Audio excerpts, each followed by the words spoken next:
wondered where they got the term award letter. I mean, financial aid includes scholarships, sure, but it also includes loans. And loans don't feel like much of an award. But the truth is, your financial aid package and your award letter, they include grants, scholarships, work study, and yes, loans. If you filled out a FAFSA, your award letter shows you everything that you're eligible for. But how do you get it, and how do you use it? We'll soon find out. Whether or not you filled out a FAFSA, if you receive some kind of scholarship from the university, you'll have an award letter. And because your award letter can include loans, it's a great idea to make sure you know what's on it. You can check your award letter at any time through the Student Financial Services section of the my.mcphs.edu website. You'll notice that the link is right above the one for the e-bill. That's because both links are super important, and they work together to help you understand your cost of attending school. If you're a new student, your login information will be sent to you once the award is generated. Yay! It's different from your email and e-bill logins, so remember to write it down. And as always, don't forget to bookmark that link when you get a chance. A few weeks after your FAFSA's been reviewed, your award letter will be posted to the MCPHS University's Online Financial Planner. Not only does your financial planner allow you to view your award, but you also get a financial aid worksheet along with other detailed information that includes grants, scholarships, monthly payments, and other financing options. In fact, the financial planner basically gives you access to see everything that you've been awarded, if you need to borrow, and how to avoid borrowing too much. And let's face it, the last thing you want to do is borrow more than you need. One of the first things you'll see is an overview tab. You can navigate to each section by clicking on one of the tabs at the top of the page. To cycle through each one, you can click Continue at the bottom of every page. The Overview tab provides you with a summary of each section of the planner, along with information on how to add your parents and contact the Office of Student Financial Services. Now, as I mentioned in the e-bill tutorial, this is all of your personal information, so we can't give it to anyone else.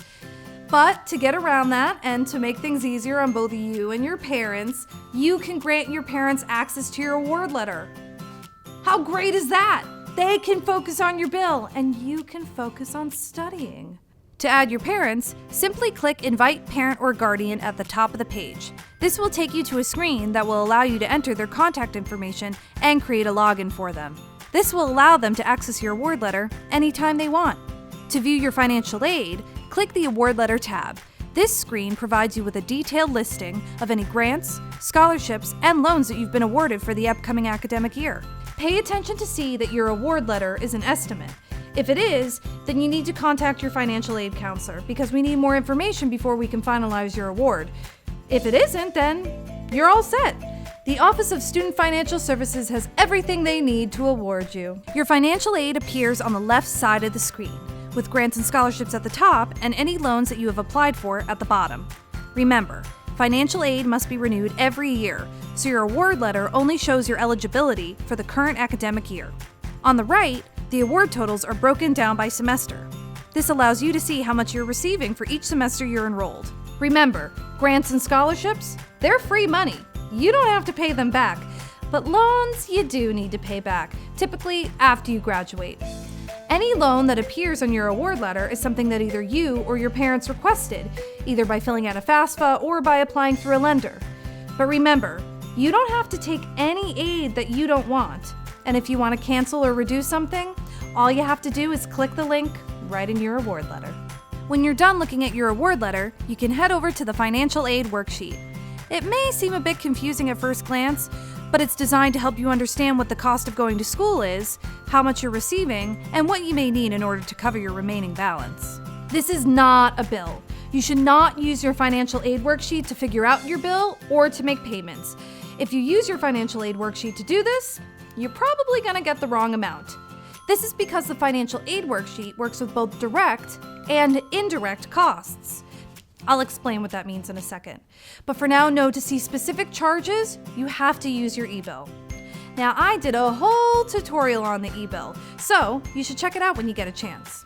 But for now, know that your financial aid worksheet is designed only to help you avoid unnecessary borrowing. In other words, save a ton of money. The top portion of the worksheet lists your direct and indirect costs. Direct costs are what the university charges you for your program: tuition, fees, and room and board if you're on campus. Indirect costs are expenses that you may incur as part of going to school. For example, transportation and rent if you're living off campus. These aren't charged to your bill, but you can use financial aid to cover them. The worksheet allows you to adjust individual amounts so you can make a budget for yourself. So, for example, if you don't need to spend the whole amount on transportation and housing, you can reduce them. Just remember that whatever changes you make to your worksheet have no effect on your bill. Your tuition is still your tuition, even if you want it to be $5. By adjusting these amounts, you can see how your budget and financial aid can impact your overall cost of attending school. For example, if you know that an off-campus apartment is only going to cost you $2,000 a semester, you can lower your budget and get a sense of how much you need to borrow. By reducing the total cost of attending, you're reducing the amount that you may need to take out on loans or pay out of pocket. And that is the most important thing. Look, we all want a cool apartment and all of the things. But when it comes to the cost of affording your education, it's like what my Uncle Ben always says, Drew, only borrow what you need so you don't end up with more than you can afford. You can access information on the monthly payment plan and financing options by clicking on the Payment Options tab. If you're a new student, you can find additional information on the next steps you need to secure your place at the school, including making your deposit and visiting campus. For all students, the Important Information tab allows you to explore some of the many cool and important resources available to you, including the my.mcphs.edu website, where you can find links to the student handbook, student rights and responsibilities, authorization forms, and FERPA. Everything you need for financial aid and paying your bill is literally a click away. So go ahead and explore when you get a chance. Poke around the site. Don't worry, you won't break anything. Believe me, I've tried. Delete Windows Registry. Okay.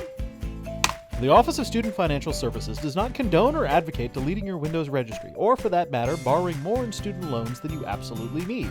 Although neither is in any way related, let's be honest, we've repeated it a few times, so it's probably good advice. So, what did we learn?